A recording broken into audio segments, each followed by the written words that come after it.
Welcome to Rising Woman Leaders, a safe space for women to thrive in community where their voices and stories are heard. We're a sisterhood supporting each other to live our dreams and embody the sacred feminine to restore balance on our planet. Join us each week as we return to the unconditional love and guidance of our heart and our womb. I'm your host, Meredith Ram, and I invite you to walk this path of beauty, devotion, and service with us.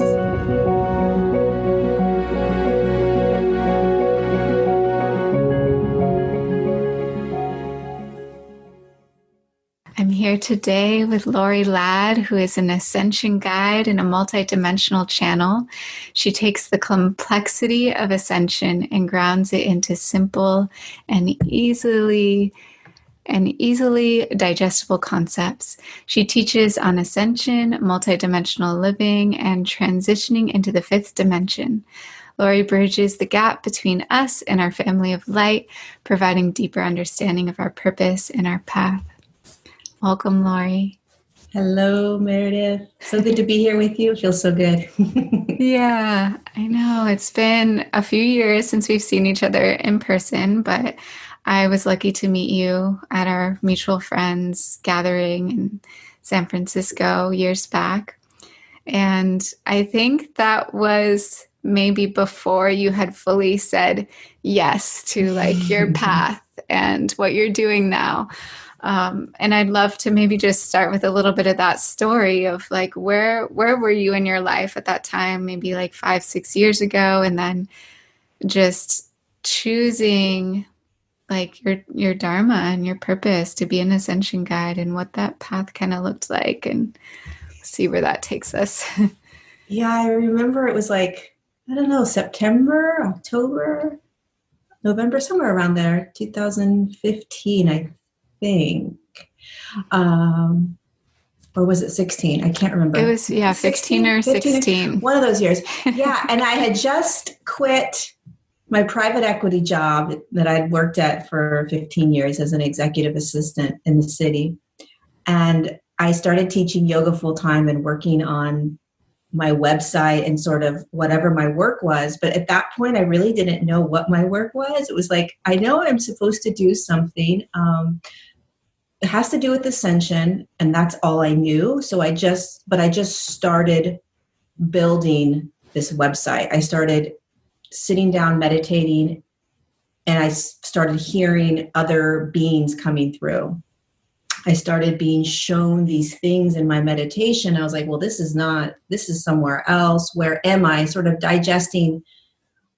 I was teaching myself, like, what is this that's coming in as I'm opening up to whatever I'm here to do, which I intuitively knew. I just didn't like physically know how it was going to unravel. And so I started working with a mentor that kind of really taught me how to channel. And I practiced channeling on a regular basis. And it was then that I realized, okay, I'm going to do sessions with people. And I started slowly doing sessions with people. And I was called to move to Mount Shasta. And that's really when it started, at the beginning of 2017. Is really when I went into overdrive, and it was like, okay, you're now in training up here. And that's when the galactic beings started coming in full force. And that's really when I was like, oh, this is what I'm here to do. Like, connect with these higher dimensional light beings, bridge the gap between these light beings and ourselves, and then talk about what this entire process is that we're doing, which is this physical shift in consciousness. And it just started to unravel quite naturally the more I just surrendered into, okay, what do you guys want me to know next? What do you want me to do next? What do you want me to teach next? And I was in Shasta, so it was a small, there's nothing to do, right? So you're just with you. So not only was I going through my own internal process of like shedding and shadow work and like, dying multiple times over and over and over internally, clearing, but I was also activated and opening and receiving. And it just naturally, like a snowball effect, it just grew. As long as I kept saying yes to whatever they wanted me to do, it just unraveled. And so here I am now back in Mill Valley,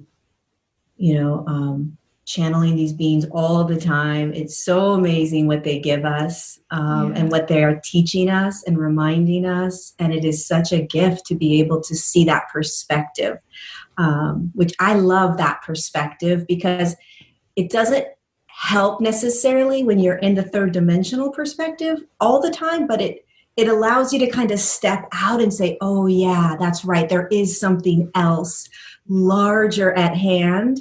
And that little shift, that jolt they give us is like okay.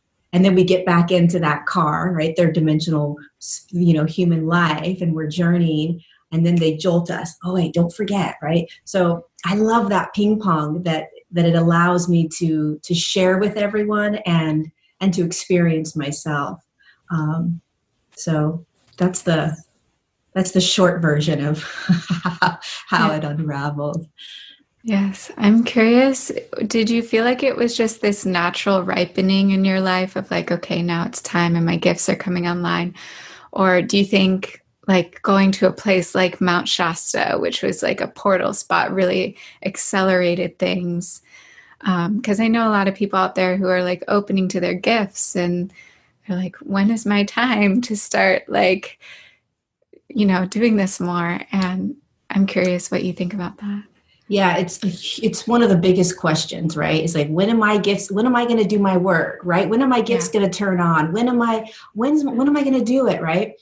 And for me, it's unique, right? Like we're all very unique in our path and in our journey and when things unravel. And based on your Akashic record and what you experienced in your human journey, it's going to dictate sort of how this unravels for you. For me, I was literally forced by my guides to go to Shasta in order to be able to sort of upgrade as quickly as possible to get to work. It doesn't mean that it's better than or worse than anyone else, or that that's the path to take. It's just that's what was guided by me, and I said yes to it. A lot of times when we start stepping into our work, it requires a huge amount of surrendering into an absolute unknown. And a lot of us may not have that ability yet, right? So we have to allow this process of what's my purpose work, what's my role. We have to have compassion with ourselves as to how it's unraveling, where it unravels, when it unravels. And what the guides always say is, you're doing the work, even if it doesn't look like you're doing the work, right? We have this idea of, oh, my purpose work is going to look like what Meredith's doing, right? Or what Lorie's doing, you may be doing your work right now, even though it doesn't feel like you're doing your work, right? We want it to look a certain way. When we surrender and let go of that expectation or attachment to how it needs to unravel and look, it actually allows us to be present with what's actually occurring, that we are actually starting to step into our gifts. If you're focused on getting there, you're missing what may be actually occurring right now, right? You may actually have gifts that you're not aware of because you're so focused on the fact that you want to be doing what Meredith is doing or what Lorie's doing or what so-and-so's doing, right? And so you're outside, you're external. The gifts are here. If you're trying to force yourself into something or see yourself or push yourself and you're not looking here, the gifts are here. The abilities are here, right? It's all right here, always. And so it's a matter of letting go of, and that's hard because a lot of us are like, yeah, but I really want to be doing it. I want to be doing it. You are doing it. Just come in. Just go inward. I guarantee you when you go to the grocery store, when you go to the gas station, when you talk to your friends and family, you're probably doing purpose work. It just doesn't look like what you and I may be doing right now, right? So yeah. There's not a booklet that's like, okay, here's how your gifts are going to unravel, right? And a lot of us have there's a lot of internal work you have to do also to really surrender into your gifts or your whatever it is that your blueprint has for you or that you have designed for yourself. It's not this cookie cutter, like, oh, here you go, and off you go, and you're doing it, right? There's a Yeah. lot of other stuff that plays in, Yeah. you know? Yeah, I have to share that I think the last year, 2 years, like I've been feeling so much more internal and so much more just like wanting to kind of retreat from the world. And that's like the natural inclination and probably some internal processes happening in order to prepare me for whatever's next. But it gets hard when it's like you look out what everyone else is doing. It's like I want to help and I want to serve and I want to do more. And it's got to come back to just like what intuitively is feeling right in the moment. Do you have any thoughts on that? And just like how to come back into your center or how to not get so swept up in comparison or any of that? Yeah, it's huge. It's a big one, especially for women. Um, one of the things that happens, I think, for some of us when we are navigating our awakening and starting to really turn on and come on and get awake and become the observer, is there's a lot more internal work that we actually have to do that we don't want to do. And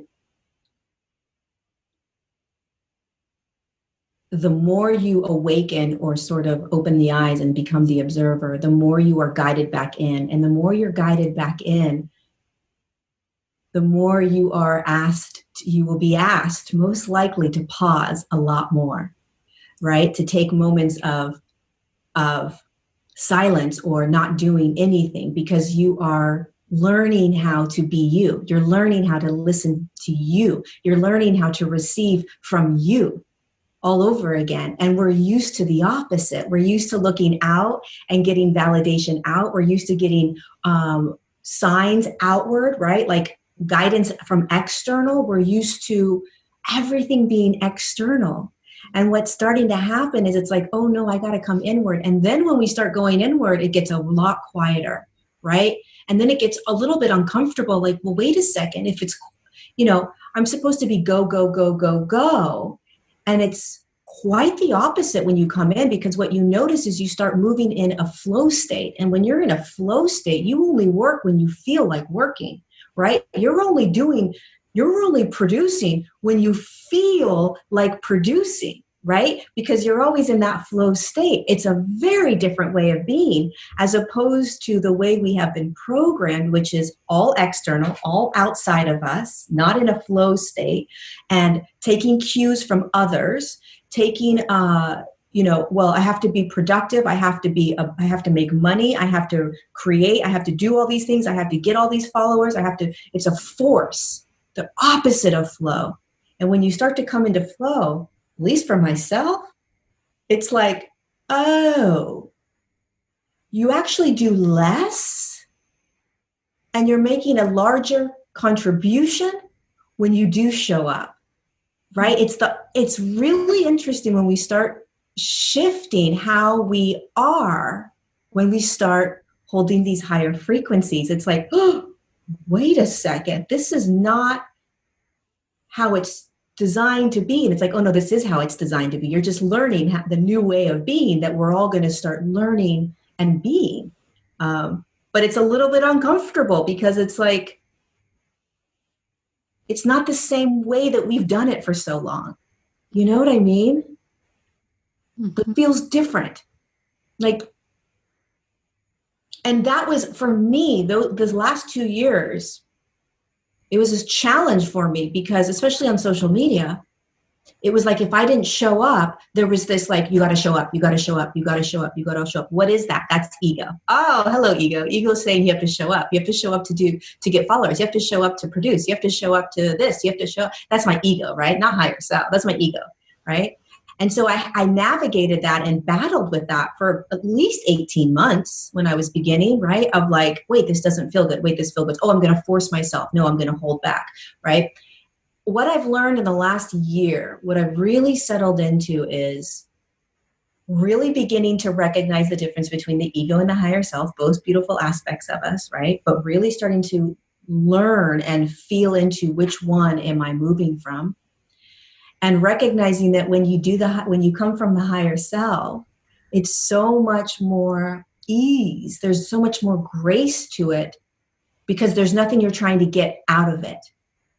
Like you're literally just showing up because your heart is saying, show up, right? You're producing because your heart is saying, produce now. And now we want you to go lay for 3 days. And now we want you to produce something again. And now we want you to lay for 2 days. Now we want you to produce again. It's not about, oh my God, you have to show up. Oh my God, you need these many likes. Oh my God, you need this many. It's a very different feeling. It's a flow state or a force state that you find yourself going back and forth in.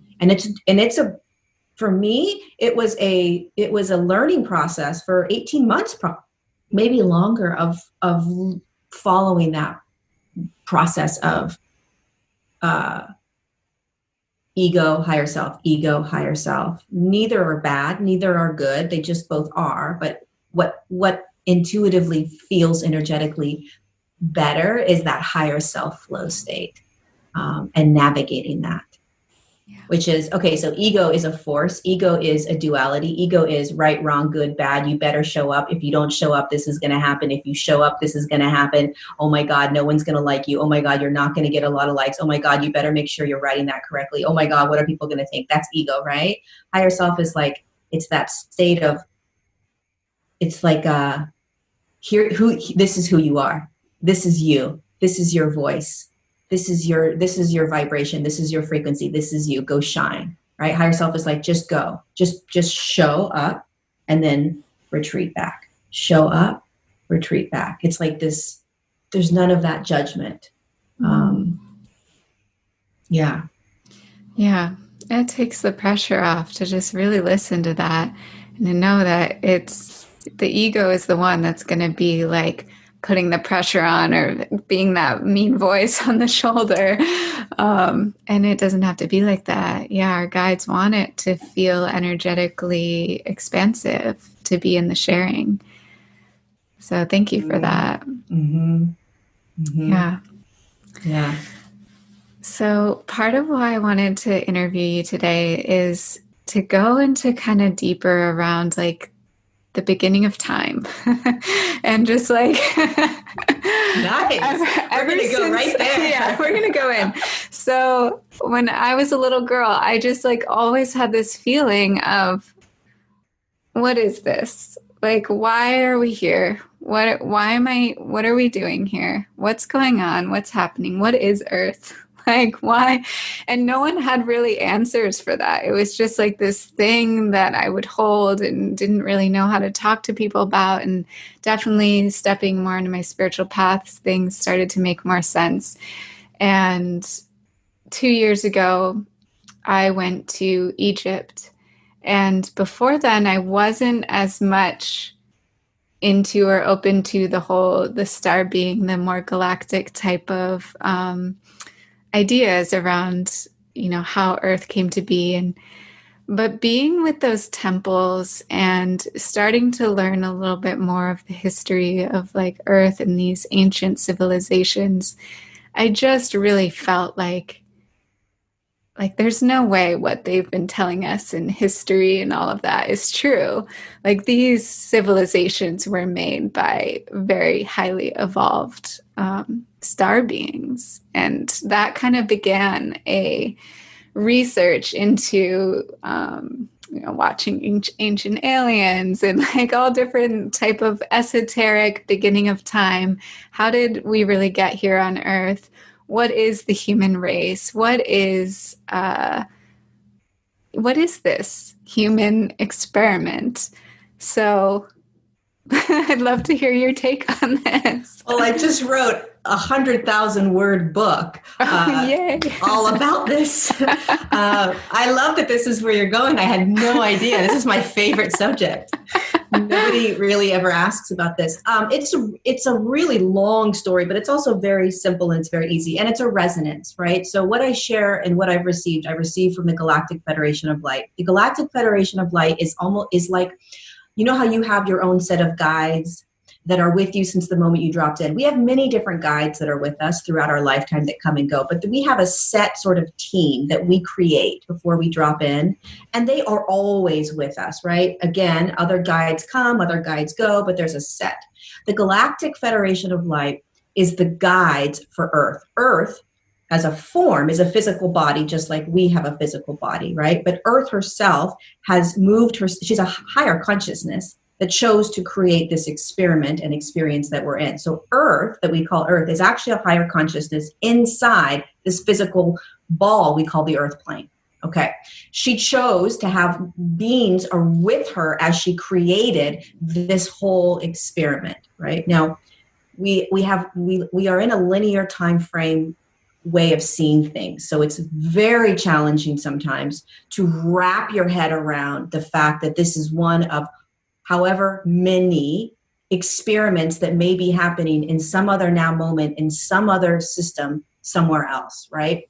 So this is not the only thing that's happening in a now moment, but this is a massive experiment that's occurring right now. And it is contained. So the Galactic Federation of Light consists of a couple hundred different higher consciousness light beings. Light beings are basically consciousnesses that are existing in different dimensional fields. And depending upon the dimensional field, it will give it a signature, a way of being, an experience, right? So like Palladians are 6th to 9th. And also, by the way, light beings, just like us, we are, well, our bodies, I should say, our bodies are moving between a 3 and a 5 right now, right? So we don't just stay in one dimensional field. Light beings are the same way. They kind of fluctuate between a couple different dimensions, many of them. So if you connect with a Nocturian, you may connect with an 8th dimensional or a 9th dimensional or 10th dimensional, right? It's kind of, they go like that. So anyway, Galactic Federation of Light, a couple hundred light beings that are all here with different councils, assisting the Earth plane and making sure this experiment plays out. So what's the experiment? Why did she want this? Well, when we separate from source as a light, as a consciousness, as a vibrational pulse, we have free will. We get to choose whatever we want. And who knows how long Earth, I'm going to call her Earth or her, right? But it's a consciousness. She chose at some now moment she wanted to experience what it was like to move down into a very low frequency, which is the 5th dimensional frequency, which is form. And she wanted to see what it would be like, literally. She was just like, well, this is what I want to experience. I want to see what it's like to go from a 5th dimensional dimension into a 7th without leaving the form. So typically, as a higher consciousness meaning not physical form, okay? Anything above a 7th dimension, even 6th dimension, when you are connected to your frequency, your consciousness, if you want to go and experience a different dimensional field, a different consciousness, you intend it and then you move into it. I.e., let's say you're experiencing yourself in a 9th dimensional frequency.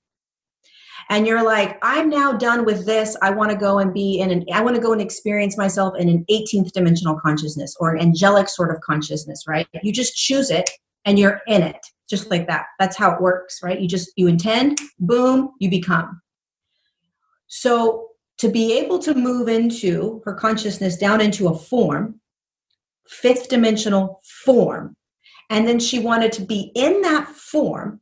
She wasn't 5th dimensional, right? The form was 5D. She was a higher consciousness. She wanted to drop herself in like a car, like you're in a car. And she wanted to see what it would be like to go from a 5th dimension to a 6th dimension to a 7th dimension in the car. Like, what's it going to be like? I want to experience shifting dimensions in form. So literally, that's how simple it was. That was the beginning of what the hell we are in right now. Like, that's how it began. And there was a design of the Earth form to be in 5D. And it had to be designed energetically to hold her consciousness. That's why there's all these grids, these ley lines, there's all these dimensional fields around her, right? Once she was formed, then there were forms designed to be on her so that the forms could experience this as well. She didn't want to do it alone. Let's have other things on me so that they can experience this as well. Now, in a 5D form, in a 5D field, you're not in duality. So you don't have evil, you don't have anger, you don't have greed. Those consciousnesses don't vibrate in a 5D. So she chose 5D because she knew we're safe, we're good, we're going to be aligned, we're going to be connected, we'll have access to the quantum. We won't have amnesia because, again, 5D is a high enough state that you're aware of who you are as a higher consciousness in form. So anyway, long story short, not really though, they created the human body. They created all of this, the higher beings, right? They created all of it. And so they created the human form in a 5D. And they created this amazing energetic system inside the body that would allow the higher consciousness, that any higher consciousness, to drop into it and connect. So we have the channel, we have the energy centers, we have all these meridians that go out. We have the higher self, we have the I am presence, we have source inside that fourth energy center, the heart. We have so much going on in here, right? It's designed to. And so you can call them galactic beings, you can call them light beings, you can call them whatever you want to call them. They're just higher consciousness beings. They start, once the human body was in place and it was able to hold higher consciousness, I'm cutting a lot out because it's a very long story, but the earth invited in all kinds of consciousnesses to experience this. So thousands upon thousands of different consciousnesses came into this grid. And they created this 12th dimensional grid around the entire earth and all the entire experience, the entire experiment. So everything and anything that has ever been a part of this experiment has been held in this 12th dimensional grid. And the reason for the grid is almost to create a sovereign field. So everything is contained in it. Now, any consciousness can exit it, but when they exit the grid doesn't open back up for consciousnesses to come back. Now, the other thing that's important to understand is that fourth dimensional beings and fourth dimensional races, which a lot of us may or may not be aware of, they've done a lot of damage to the human form. They did a lot of damage with, hybrid races that were not so great, and alien abductions and experiments on the humans. They existed prior to this experiment, right? But they were outside of the 12D grid, and they were not allowed into this 12D grid. And neither were fifth dimensional forms. So you had to be in a sixth dimensional field or higher. So anyway, these consciousnesses came in, and then they chose to drop into human form, and then they started having human experiences, right? And they started experiencing themselves in a human form, as a higher consciousness in 5D. And the goal was, the plan was to move to 6 and to 7. Well, over millions of years, what eventually happened was consciousness has free will, and they're in a quantum space. And they knew that. And so what happened was they started tapping into lower consciousnesses. They started slowly tapping into 4D consciousness. And more 4D consciousness, and more 4D consciousness. And then they started deciding, wait, I want to create my own sort of fifth dimensional race. Why can't I create my own fifth dimensional consciousness to come in, right? They started creating races that are fifth dimensional. So 7th, 8th, 9th, 10th, much higher consciousnesses started creating a race, which is it's kind of complicated. So they created a 5D consciousness from their higher consciousness. And that 5D or 4D consciousness it is that consciousness. Does this make sense? It's not a higher consciousness. It is 4D consciousness. So we are higher consciousness in a 4D or 3D body. and we'll be higher consciousness, right? We're not 4D consciousness. We're not 5D. They created actual 4D and 5D consciousnesses as beings, as existences. Does this make sense? As opposed to a higher consciousness inside form. So these races were created millions of years ago. And these races are what started to play in the lower consciousnesses. And these races are what started to pull the Earth's frequency down. They started pulling the human collective down, just like we're starting to tap into very slowly higher consciousnesses, right? So we're slowly moving into 4D. We're slowly tapping into 5D, meaning our bodies, right? It's a slow process. It's exactly what happened millions of years ago, but the opposite. Humans slowly started tapping into these lower fields of consciousness. And over millions of years, eventually there were 4D human forms. There were 4D races. There were 5D races. They were playing in denser fields. And when you move into 4D, you move into duality. And then all of a sudden, you've got different dimensional fields existing on the same earth plane, just like what we're starting to see right now, but going up, right? So Earth eventually moved into a very low third dimensional space, and after millions of years. And so now Earth found herself, there was 5D, 4D, and 3D humans on the Earth plane at the same time. And there was massive cataclysm events, so basically the Earth was about to be destroyed, right? The Earth was literally physically going to be destroyed by these races that had been created. And there's nothing bad. Was this in the time of Atlantis, Lemuria? Yes. Yeah. Atlantis and Lemurians, they stayed. There's confusion thinking that they were the ones that created this, and they were not. Lemurians and Atlanteans stayed in 5D. They didn't choose to move down. Really, picture what's happening right now, and it's very similar, right? We are choosing to either continue to move into these higher states, or we can choose to stay in the lower states, right? We can see this happening right now. It is exactly what happened millions of years ago. So the Lemurians and the Atlanteans were 5D humans, and they watched all of this unravel, and it was free will. And so they watched this unravel. They watched the human collective move down into these lower fields. They watched the humans begin to fight, have wars, massive wars that were like chemical warfare and just horrific stuff that was happening. But they stayed in 5D. And so there's universal laws that Earth and the Galactic Federation of Light created.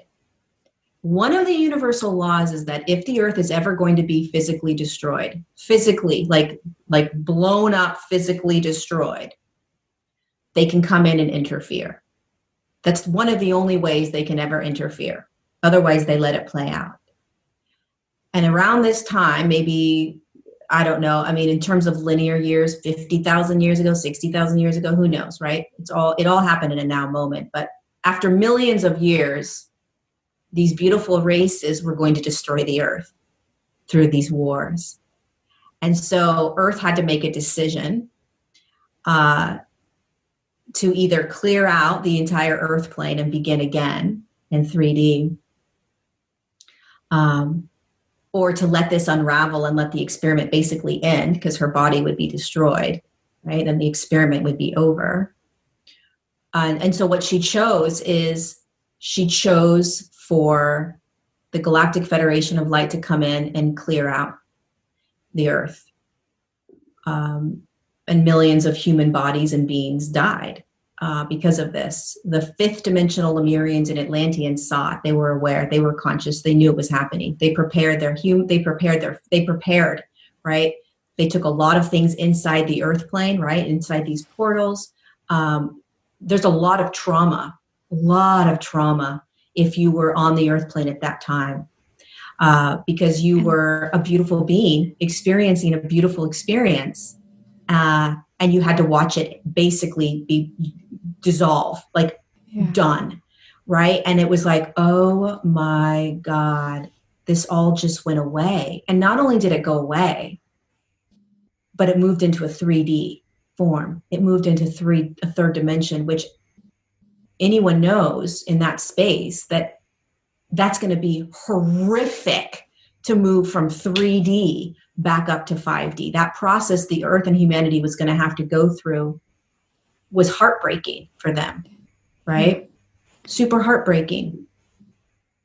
So this is the part I feel like I have some pieces of understanding with, like when that choice was made by Earth, and who knows exactly how it happened, meteors, whatever, but the floods came in, and maybe that's when Pangea started to break up into these different continents, and those that had the boats and chose to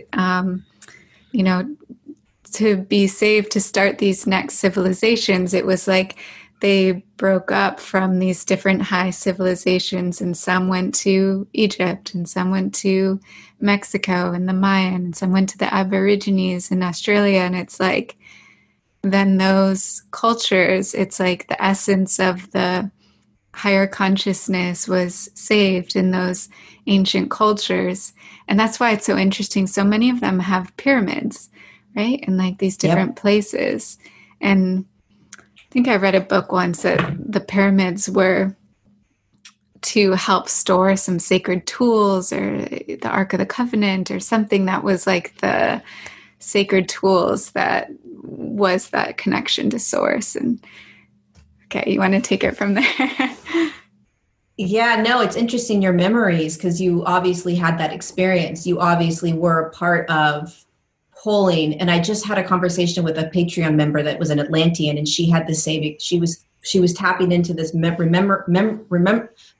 she had of the floods, the destruction, all of it, the death, all of this happening. And she remembers taking really large crystals and like these really activated rocks and moving them into the earth to hold that frequency and that consciousness. But these civilizations that you're speaking of,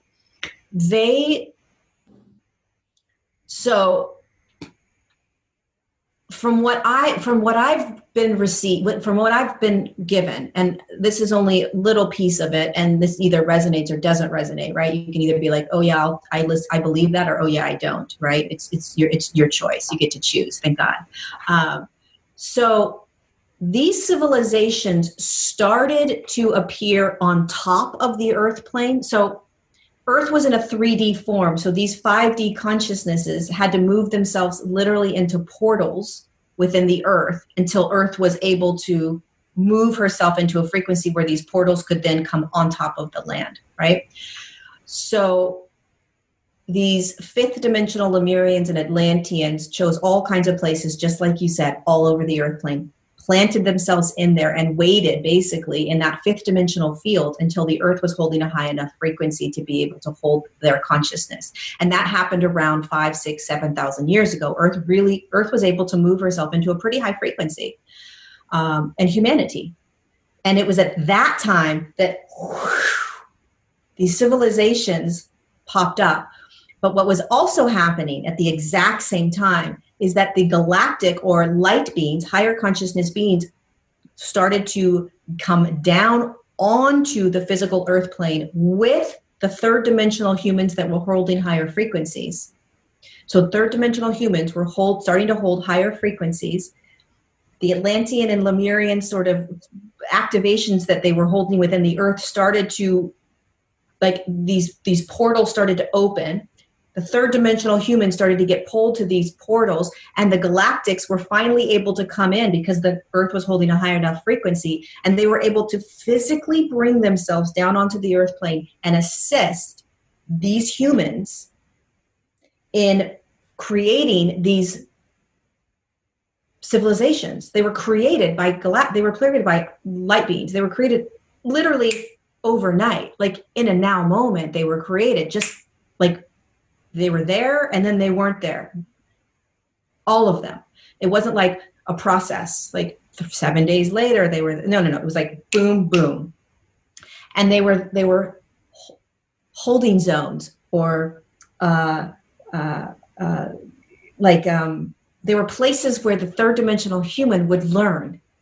They were activated. They learned how to be 5D consciousness. They learned how to receive tools, abilities. They were learning. They were like schools. All of these places all over the world that were popping up, these civilizations, the human was being pulled energetically, and they were creating these beautiful places where the human was becoming that 5D human again. But the great thing about it was, back then, the light beings were actually able to move themselves down physically and be seen. They were able to move themselves into a vibration that they were coming in and out of dimensional fields. So the human could start to see them, and then they would go away, see them and go away, right? It wasn't like they were standing there in a physical form like this. But at the same time that these higher light beings were able to come in, I'm not explaining all of it. There was a 5D field around the earth plane. When the earth was in a 3D, when she went back into a 3D form, because fourth dimensional races had been created in that 5D world, the Galactic Federation of Light put a fifth dimensional grid around the earth that basically protected her as she was moving back up to 5D. It protected her from fourth dimensional beings, because the fourth dimensional beings are what come in and create chaos, right? They're just like, oh my God, this is so much fun. They get to do all this crazy stuff. So they created this grid around her. Well, around 5, 6, 7,000 years ago, when the earth was holding a high enough frequency and the human form was ready to really start going, like we're doing right now, they opened that grid up and they're like, all right, you guys come on in to the higher frequencies. You guys can actually enter in and participate. Well, when they do that, it's free will. So the fourth dimensional races came in. And in the now moment, they were like, oh, the Galactic Federation was like, oh shit, basically, not really, but it was like, oh shit.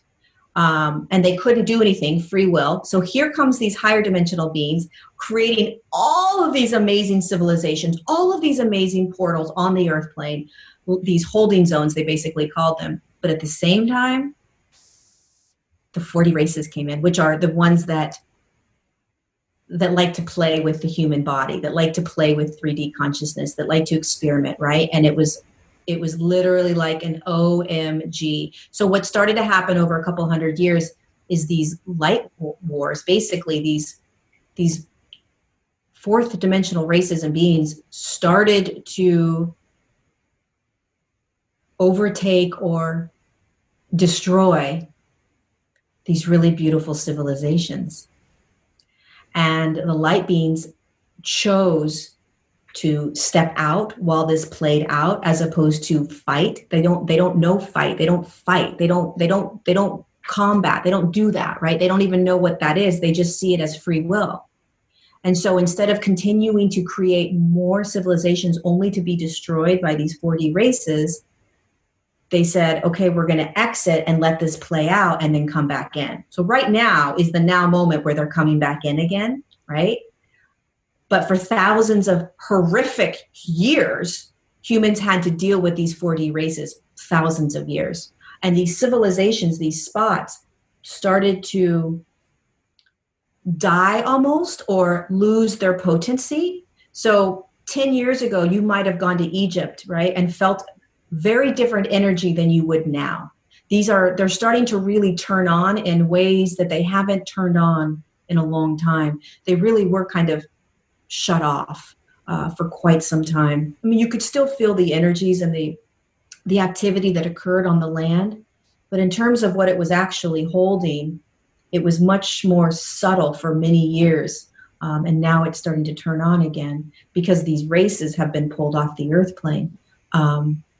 But what we're remembering and what we're tapping into is like, oh my God, I remember being here. Oh my God, I remember working with these beings, or I remember creating this with them. I remember sitting in schools, so to speak, right? And I mean, they showed me this picture when I was in Machu Picchu, This is when it all came in. I was like, oh my God, what the freak?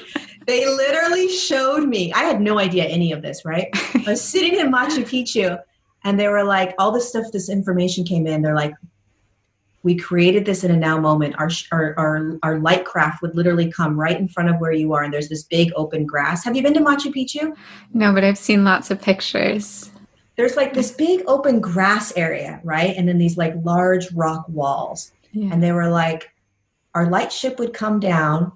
We'd call in all of the humans, right? The humans would sit in this grass area. We would come down. And it was very hard for them to hold 3D consciousness. Really, really hard. So they wouldn't stay for very long. And, but they would come in, let's say time-wise, an hour of human time maybe, but it was a now moment. So it was a very long time maybe for that human, even though it was a now moment. And they would teach and they would show and they would activate and they would do all these things for the humans that were in this kind of civilization. But this was happening all over the place. And they were showing me how the 4D races found these civilizations. They found them. And it broke my freaking heart because it was like, oh my God, they were destroyed. These humans were destroyed. They were killed. It was like massacres, which is why the Galactics left. But for hundreds of years, they were coming in and visiting, and they were coming in and teaching.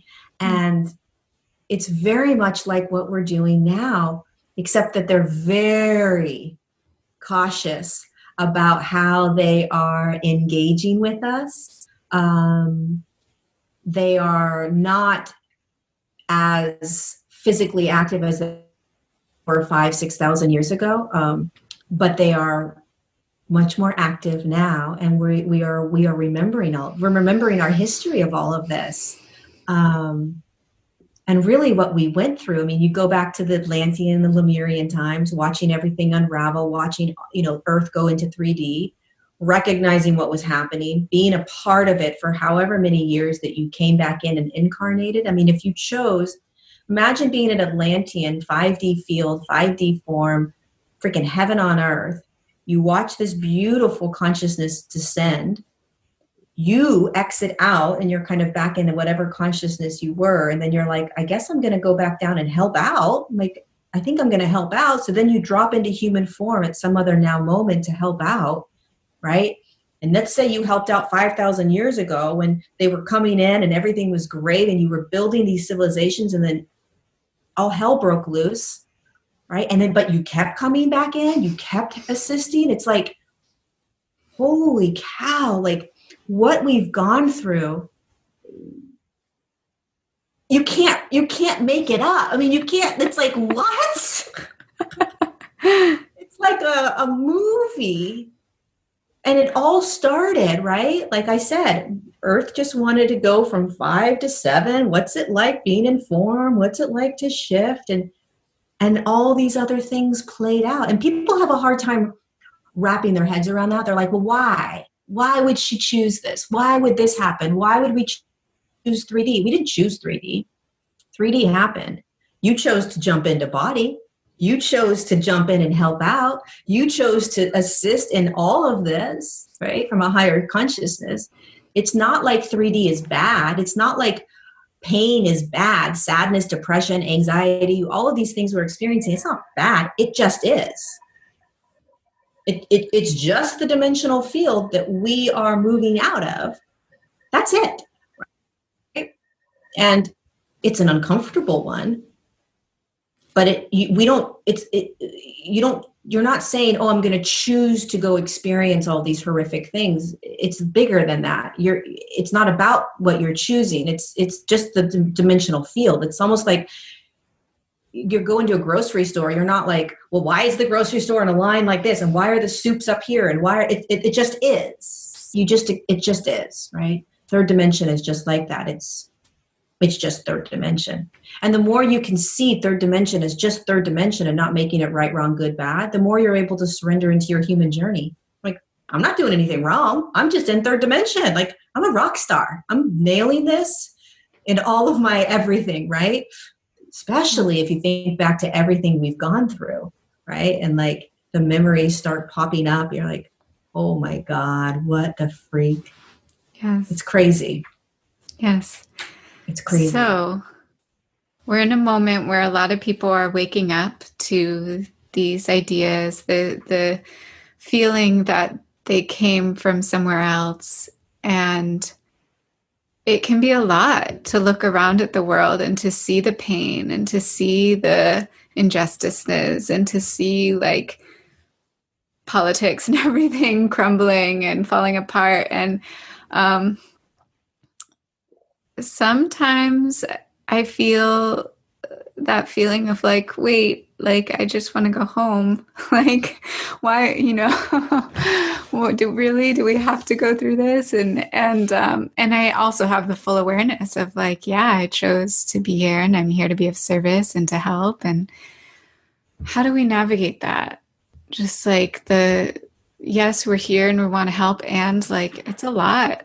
It's a lot.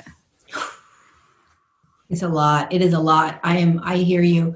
It is a lot. It is way more. It's way more than what I realized we were going to be going through. I really had no idea that this is what we were going to be going through. Like we were actually going to have to sit in this arena and watch all of this and feel all of this and see all of it and let our hearts break. And I mean, it can be debilitating. It can be overwhelming. It can be like I have like, there's more. I'm going to have to go through more of this. It can feel very overwhelming. So one of the things that works for me, because this is all perfect and this is exactly how it's designed to unravel, even though that's really hard for people to hold. It really is how we shift consciousness, and it really is what we're here to do, and it really is what's happening. It's a physical shift in a collective consciousness, which if you imagine a collective consciousness is just one big, huge cloud, and it all starts to move into a different dimensional field or a different frequency. Let's just talk frequencies, right? So what we're watching and experiencing is really dense, heavy, unconscious, rising to the conscious, right? Stuff that we have been ignoring, denying, pretending, turning our backs on. It has to come up, just like our own internal process, right? And so there is a lot more that is going to come up. So the key is to recognize, is to remember as often as we can, okay, I am human and I am going to feel a lot of uncomfortableness and pain and sadness and whatever it is. And I also recognize that this is consciousness shifting. This is physics playing out. It looks physical because we're in 3D, so it's going to look physical. The riots, the murders, the traumas, the pedophile rings, the deep states, right? All these things are physical. But beyond the physical is a consciousness. Everything is consciousness. Everything is energy. And fortunately or unfortunately, we have to stand in the arena and watch this unconscious come to the surface so that it can be literally alchemized and shifted into light. And it's not a spiritual woo-woo thing. It's physics. It's just what's happening. And so you get to choose how you view it. And you're going to view it with many different lenses, because it can be very overwhelming. Like, can my body even take any more trauma? Can my body even take any, on the Galactic Federation of Light has showed me so much more of what's going to be unraveled, and we are preparing ourselves for it so that we can stand in the arena and navigate this to the best of our abilities. It's why we're here. But it does get better. It does. And there is amazing pockets of freaking heaven right now, right? So there's There is heaven on earth right now. We've already done so much work. And inside that same arena is massive chaos. It's all in one big arena. So for us, what are the tools that we need to be able to navigate this? How do I navigate my anxiety? How do I come back into my heart space? How do I have unconditional love for myself and others? How do I have empathy? How do I find peace? How do I find calm? Because the more we do this, the more we're going to want to say either one, I want out, I'm done, right? Or I'm ready, let's go, I've got this. So when the next thing unravels, we're more prepared, right? We got to remember we're not, as much as we want to leave, we're here for a reason, right? We're here to shift this. We're here to stand in the arena together with our arms sort of like, like that Red Rover. And so, they come. We're like, we've got it. We're like, all of us are standing, right, in this arena together all over the world. And more of us are waking up to this. And we're grabbing each other and saying, we can do this, right? And some days we're tore down and we're in tears. And some days we're like, oh my God, this is amazing. It's learning tools, I think. Yeah. Do you think there will always be duality on earth of like good, evil, or do you think, because I do believe we're shifting into this golden age, and that thing, like, it might take a while, but things are going to be really beautiful when we are shifting and evolving into these higher consciousnesses. Is everyone going to come on that level, or is it going to still be just a slow evolvement? Well, it'll be a slow evolvement. It's going to be a slow process. But what I can say from what I've been shown is, and what I've experienced, is we will start to find ourselves individually standing in externally, physically in 5D pockets, and also holding 5D consciousness more and more. And when we do that, we won't feel duality. And as we do that, as we start to experience non-duality in the arena where there's duality, more and more humans will start to get pulled to that frequency that you're holding, that I'm holding, that others are holding, right? While we're still in the arena where duality exists. So duality will be here for quite some time, but we are going to be experiencing now moments where we won't feel duality. Does that make sense? Yeah. So will there be a time where no duality will exist on the earth plane? Yeah. I have no idea when that will be. In the meantime, we're in the arena where it all is existing, but we will start to experience non-duality more and more, not only internally, but externally. The earth we will be walking around and we'll feel the earth holding non-duality. We're going to see like these splits. You can almost start to see it happen now, right? Yeah. You can see splits happening. So you want to observe the splits, you guys. Like, when you look out, you're like, I'm wearing a mask, I'm not wearing a mask. Brilliant. Oh my God, that's polarity right there, right? So when you watch that, can you now practice non-duality, which is, one side, the other side. I may take a side, like I'm not wearing a mask, right? As a human 3D, I'm going to probably take a side. At the same time, though, can I also practice non-duality, which is I understand, I see both sides. Like I can understand both sides. Can I understand both sides? I'm not sure, right? Can I have empathy for both sides? I don't know. Let me practice. But you can at least see, there's polarity. Oh my God, there it is. And that is what we are unifying. We're actually unifying it as we see it split, right? That's how we unify it. Yeah. It's individual though, and then it becomes more collective.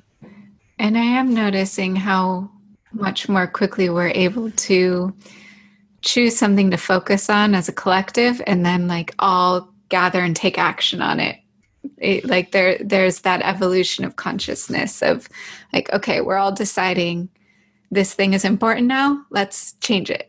And yeah, and it's happening faster now, it seems yeah. like, right? Like the momentum is much quicker. Everything is exponentially quickening. It's happening faster. So things are happening much faster, which is great. It's exciting, but it's also intense because more's popping up.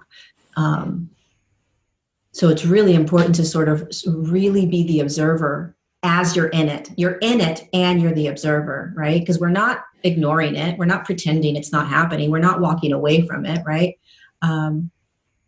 So you want to observe as much as you can as you're also in it, which is the challenge when you're waking up. You feel like you're going crazy, you know? Yeah. And that's why we need people like you, which is like offering the guidance. You're not crazy. Yes, Stay on the path. Crazy. Can you tell us about your book and just like where it's at, when it's coming out, what's happening? Well, you know the process of writing a book. You wrote a beautiful book. Oh my God, I love it. It was so great. I loved your story. It is written. So that's done. So it's been written. Now I am going through I am on my third round of edits because it came out like a vomit of just huge amounts of information, and I really had to clean it up, and it's really complex, and it's quite the experience. But I hope to have it sent off to some publishers when it's the divine time. But hopefully by the end of the year, I'll have it completely cleaned up so I can send it off to some publishers. I've had to really let go of controlling time and letting the book just birth in its own way. I guess that would be like if you were I've never birthed a child, but I would imagine it being the same thing. Like you can't force the child out until the child's ready. So I know it'll be divine and it will be received at the perfect time. But man, oh man, oh man, oh man, holy, I mean, wow. It's a transformational process, writing a book, right? It is. Yeah. I think for me, the whole journey from idea to publication was 7 years. 7 years. So, and there was a lot of learning in there. And there was probably even a couple years of just putting it on the shelf and letting it gather dust. But yeah.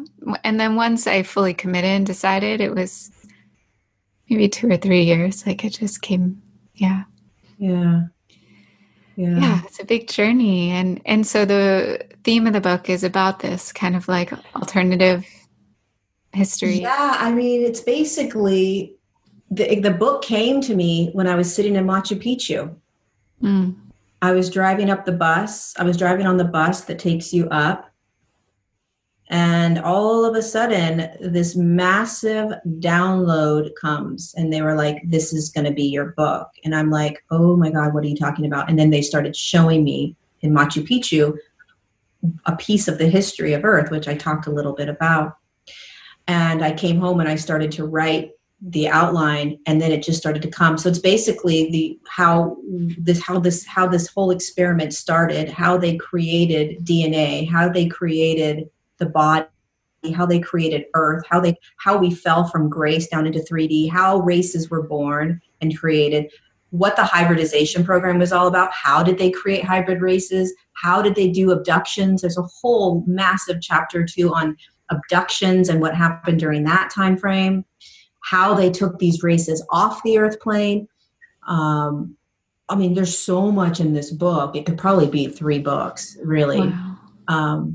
But it's just the history from beginning to end, from the perspective of the Galactic Federation of Light. And it's not a perspective that everyone's going to hold. Lots of people are going to be like, you've lost your freaking mind. And there's no freaking way any of this is true, right? Millions. But it's the perspective they gave me, and I'm here to write it for them.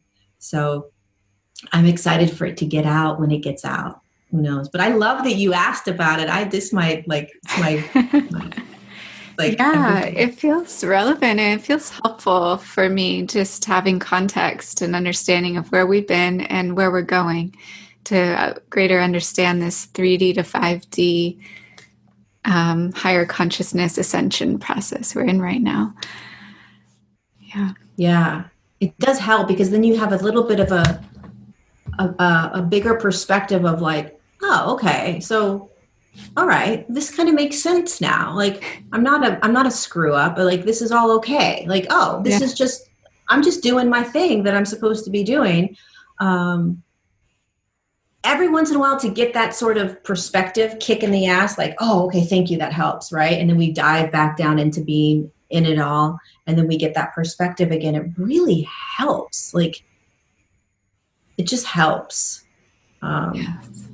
You know, helps take the pressure off. We're not mess ups. We're not doing anything wrong, right? Everything is perfect, and everything you're experiencing is perfect. Everything you're going through is perfect. It's all perfect in all of the imperfection of it. You can't rush anything, and I mean, they're always just saying, please remind the human of how freaking amazing they are, or the higher consciousness that you are, just how amazing you are, that you actually chose to drop into the human body, that you're actually here right now going through this, that you're awake, that your eyes are open, that you're moving, that you're taking one step in front of the other, that you're looking at all of the stuff you don't like to look at, that you're feeling everything you're feeling. Like, it's unbelievable. And that we beat ourselves up is the saddest thing, because there's nothing wrong with any of it, and to remember that and to feel that and to hold that perspective as often as we can is so important. Like, you're such a precious gift. Like, all of you that are listening and watching, you're a precious gift.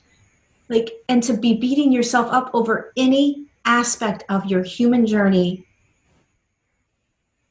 it's just, it can stop. You can practice allowing yourself to say, well, is that true? Let me see if I can settle into that.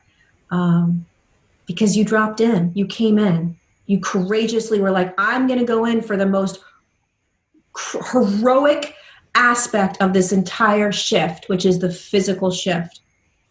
And you're doing it, and you're feeling it. Everything we're feeling, forget about it. And we wake up every morning, we open our eyes, and we say, let's go. Every morning, and we feel it.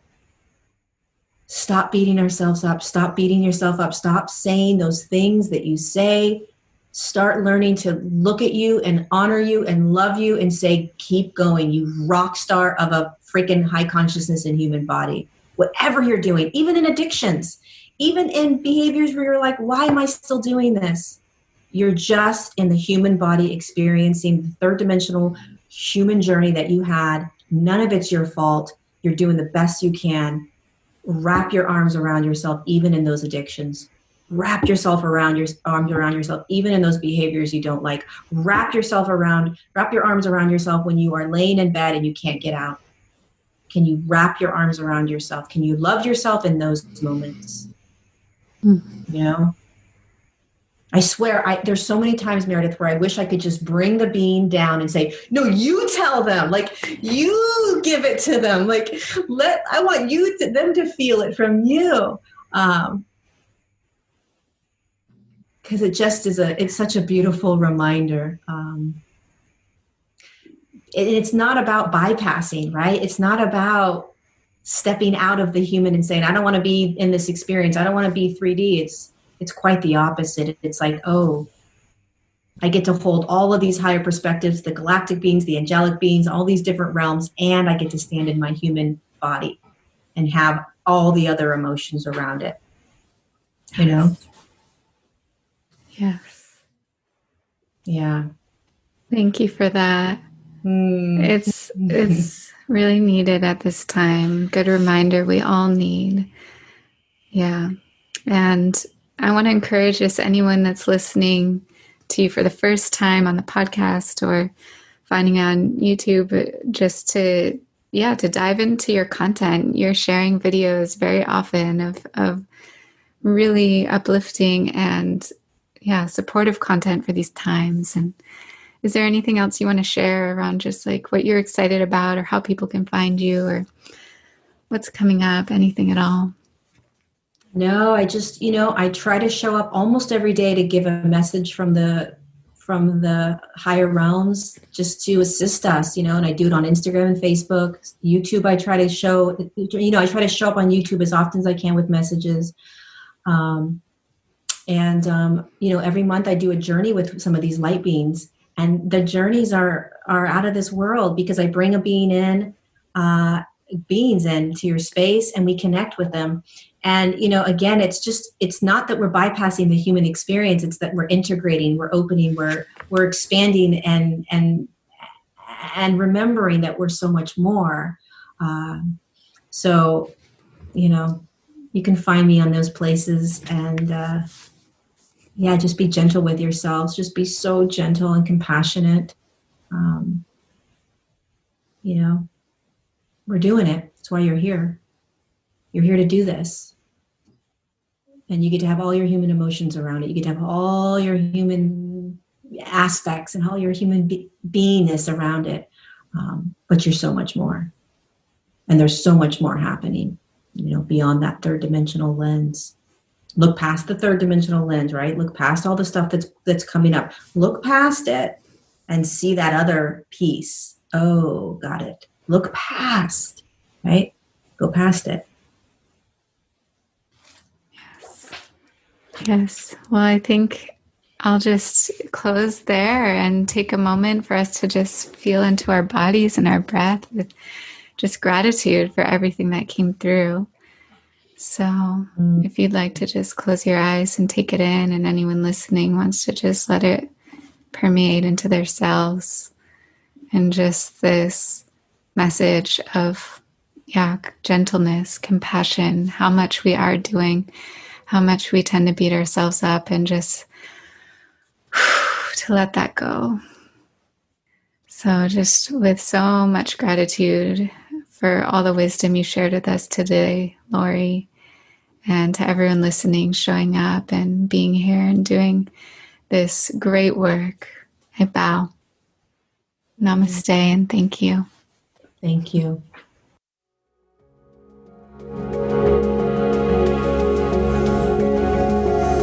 Thanks so much for taking the time to listen to this episode. If you liked it, share it with a friend or leave us a review on iTunes. You can also follow along on Instagram at Rising Woman Leaders and sign up for email updates at risingwomanleaders.com to be sure to receive all the new and inspiring content. Thanks again for being here. It's an honor to walk this path with you.